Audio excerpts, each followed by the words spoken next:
इस वीडियो में हम करेंगे next approach, traditional approach. Traditional approach को डबल एंट्री सिस्टम अप्रोच भी कहते हैं, जिसका यूज़ हम जर्नल एंट्रीज करने में करते हैं। क्लियर? ये अप्रोच क्या कहती है, जितने भी अकाउंट्स हैं उनको आप क्लासिफाई कर दो और 3 कैटेगरीज बना दो। क्लियर? पहली कैटेगरी बनाओ पर्सनल अकाउंट्स की। पर्सनल अकाउंट नाम से देखो क्लियर है, किससे रिलेटेड होंगे? पर्सन से रिलेटेड। अब वो पर्सन नेचुरल पर्सन भी हो सकता है, आर्टिफिशियल पर्सन भी हो सकता है। क्लियर? सेकंड कैटेगरी बनाओ रियल अकाउंट्स की। रियल अकाउंट्स रिलेटेड होते हैं एसेट से। जितने भी एसेट के अकाउंट है वो इसमें आएंगे, इस कैटेगरी में आएंगे। क्लियर? थर्ड कैटेगरी बनाओ नॉमिनल अकाउंट्स की। जितने भी इनकम और एक्सपेंसेस के अकाउंट हैं वो नॉमिनल अकाउंट की कैटेगरी में आ जाएंगे। क्लियर? अब वन बाय वन हम पर्टिकुलर कैटेगरी को पढ़ेंगे, उनके रूल्स को पढ़ेंगे कि कब डेबिट होगा, कब क्रेडिट होगा। एग्जाम्पल्स के थ्रू समझते हैं। पर्सनल अकाउंट्स किससे रिलेटेड है? पर्सन से रिलेटेड है। क्लियर? रूल क्या कहता है? Debit the receiver, credit the giver. अगर कोई पर्सन बिजनेस से कुछ रिसीव कर रहा है तो उसके अकाउंट को आप क्या करोगे? डेबिट। क्लियर? अगर कोई पर्सन बिजनेस को कुछ दे रहा है तो उसके अकाउंट को आप क्या करोगे? Credit. Clear? Debit the receiver, credit the giver. Clear? Personal accounts को हम डिवाइड कर सकते हैं, क्लासिफाई कर सकते हैं 3 कैटेगरीज में। कौन सी 3 कैटेगरीज हैं? देखो, natural personal accounts, artificial personal accounts, representative personal accounts. अब वन बाय वन समझो। Natural personal accounts, natural person की यहां पे हम बात करेंगे। नेचुरल पर्सन से हमारा मतलब है ह्यूमन बींग्स, आप, मैं। क्लियर? कोई भी हो सकता है, कोई भी इंसान का, कोई भी ह्यूमन बींग का जब हम अकाउंट बनाते हैं वो कौन सी कैटेगरी में आने वाला है? नेचुरल पर्सनल अकाउंट्स की कैटेगरी में। क्लियर? राम का अकाउंट बना रहे हैं, श्याम का अकाउंट बना रहे हैं, डिंकी का अकाउंट बना रहे हैं। क्लियर? अब कैपिटल अकाउंट और ड्राइंग का अकाउंट भी नेचुरल पर्सनल अकाउंट में आता है। सोचो क्यों? एग्जाम्पल लो। रामू ने बिजनेस स्टार्ट किया, रामू ने बिजनेस में पैसा इन्वेस्ट किया, तो कौन सा अकाउंट बनेगा? कैपिटल अकाउंट बनेगा। रामू ने उसी बिजनेस में से पैसा विड्रॉ किया, कौन सा अकाउंट बनेगा? ड्राइंग्स का अकाउंट बनेगा। अब आप ये बताओ, कैपिटल अकाउंट और ड्राइंग अकाउंट किसके अकाउंट है? रामू के अकाउंट है। और रामू क्या है? प्रोपराइटर है, ह्यूमन बीइंग है, तो कौन सी कैटेगरी में आएगा? नेचुरल पर्सनल अकाउंट्स की कैटेगरी में आएगा। क्लियर? सेकंड कैटेगरी है आर्टिफिशियल पर्सनल अकाउंट। इसमें हम बात करेंगे आर्टिफिशियल पर्सन की। आर्टिफिशियल पर्सन से हमारा मतलब है ऐसा पर्सन जो ह्यूमन बीइंग नहीं है बट ह्यूमन बीइंग की तरह उसकी खुद की एक पहचान है। फॉर एग्जाम्पल SBI बैंक लगा लो। SBI बैंक की अपनी खुद की पहचान है, HDFC बैंक खुद की पहचान है। जो भी काम करता है बैंक अपने नाम पे करता है। अगर किसी ने कोई केस करना हो तो वो किसके अगेंस्ट करने वाला है? बैंक के अगेंस्ट करेगा। क्लियर? वैसे ही कंपनीज की भी अपनी खुद की एक पहचान होती है।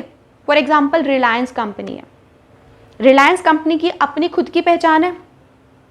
क्लियर? जो भी काम करती है रिलायंस कंपनी रिलायंस के नाम पे ही करेगी। क्लियर?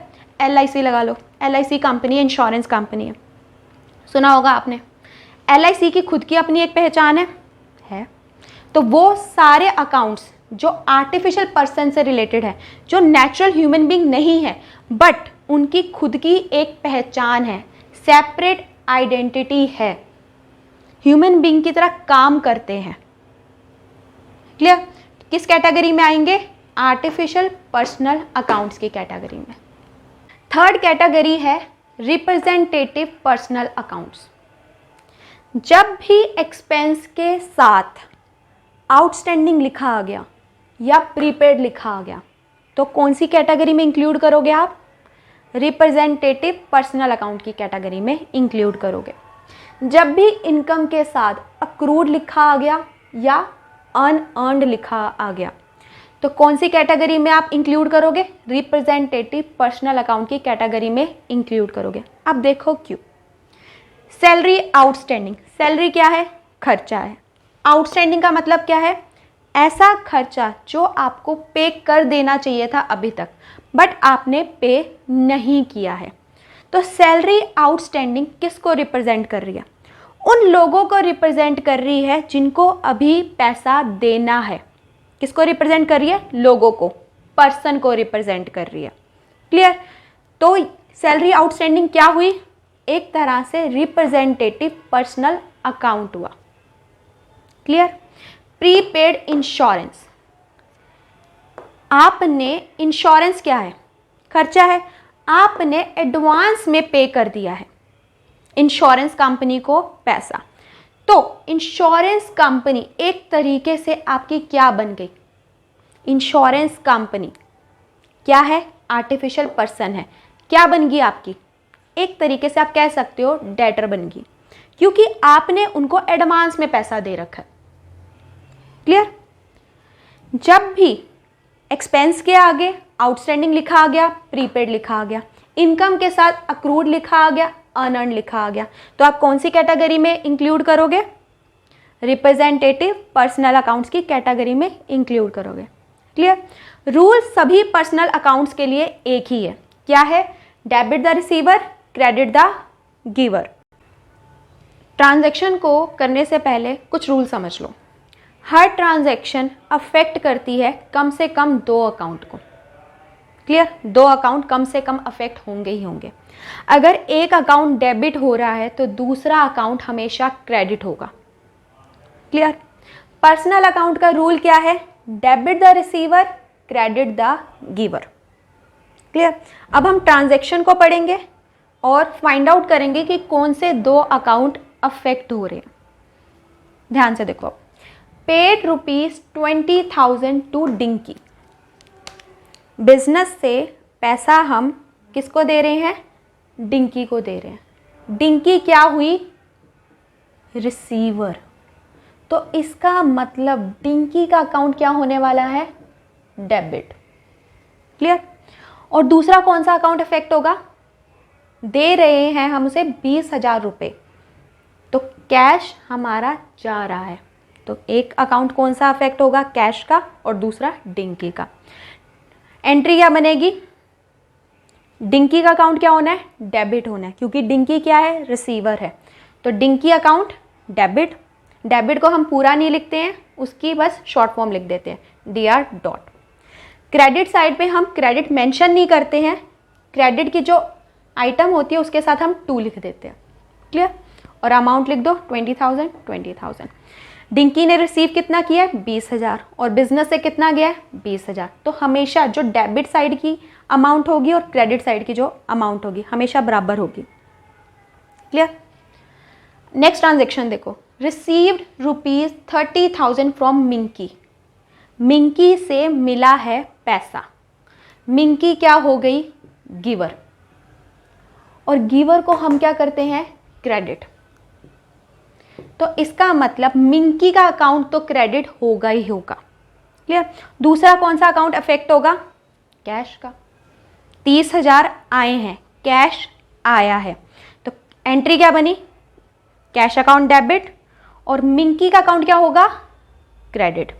अब ये कैश अकाउंट डेबिट क्यों हुआ है? रियल अकाउंट के जब आप रूल पढ़ोगे तब आपको समझ आ जाएगा।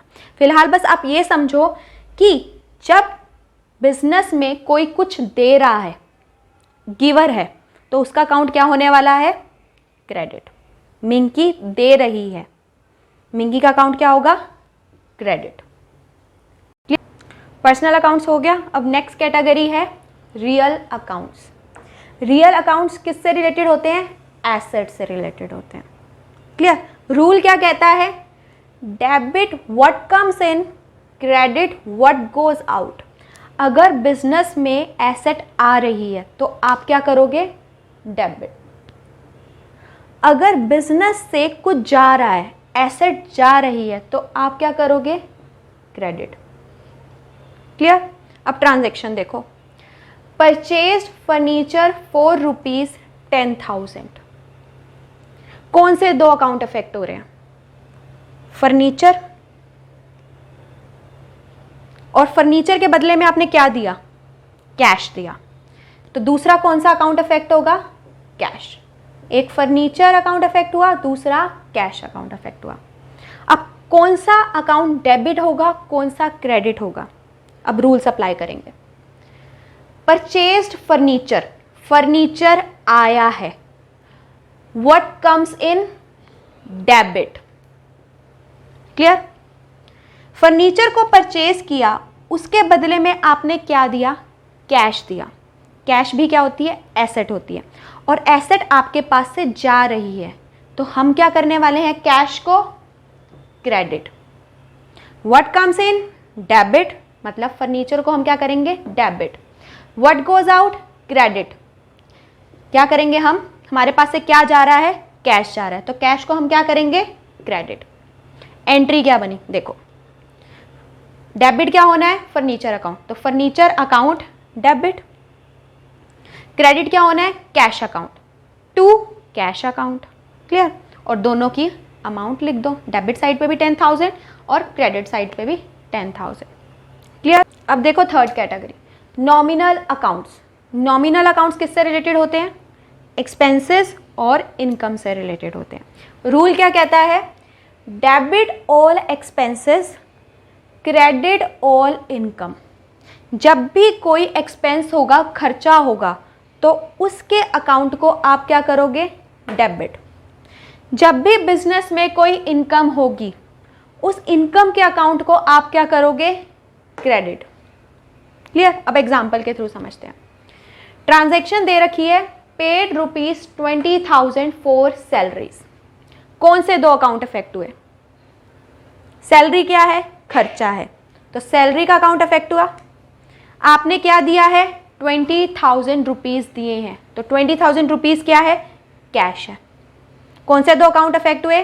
Salary account, cash account. Clear? Salary क्या है? खर्चा है, वो एक तरह का क्या है? नॉमिनल अकाउंट है। और रूल क्या कहता है? Debit all expenses. तो सैलरी का अकाउंट क्या होने वाला है? डेबिट होने वाला है एंट्री में। क्लियर? कैश अकाउंट क्या है? एसेट है। कौन सा रूल अप्लाई होगा? रियल अकाउंट्स वाला। रियल अकाउंट्स वाला रूल क्या कहता है? Debit what comes in, credit what goes out.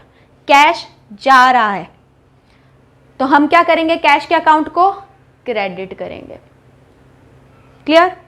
Debit करना है हमने सैलरी को, क्रेडिट करना है हमने कैश को। एंट्री क्या बनेगी? देखो, salary account debit 20,000 rupees to cash account 20,000 rupees. Clear? अब एक इनकम का भी एग्जांपल कर लेते हैं। देखो, ट्रांजैक्शन क्या है?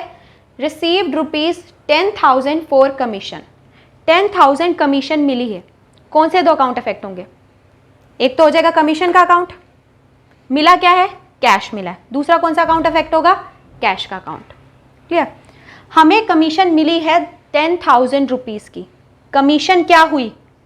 इनकम हुई, और इनकम क्या होती है? क्रेडिट। तो कमीशन का अकाउंट क्या होने वाला है? क्रेडिट। दूसरा कौन सा अकाउंट इफेक्ट हुआ है? कैश का अकाउंट। हमें 10,000 रिसीव हुए हैं, और कैश अकाउंट क्या है? एसेट है, रियल अकाउंट है। और रियल अकाउंट का रूल क्या कहता है? Debit what comes in. तो कैश अकाउंट क्या होने वाला है? डेबिट। क्लियर? कमीशन अकाउंट क्या होगा? क्रेडिट होगा, क्योंकि कमीशन क्या है? इनकम है। कैश हमारे पास आया है, तो कैश का अकाउंट क्या होने वाला है? डेबिट। एंट्री क्या बनी? Cash account debit to commission account. Clear? और दोनों जगह हम लिख देंगे 10,000 10,000। क्लियर? आई होप आपको सभी रूल्स समझ आए होंगे। अगर आपको वीडियो पसंद आई है तो प्लीज़ लाइक करो, सब्सक्राइब करो, और अपने फ्रेंड्स के साथ शेयर ज़रूर करो। Thank you.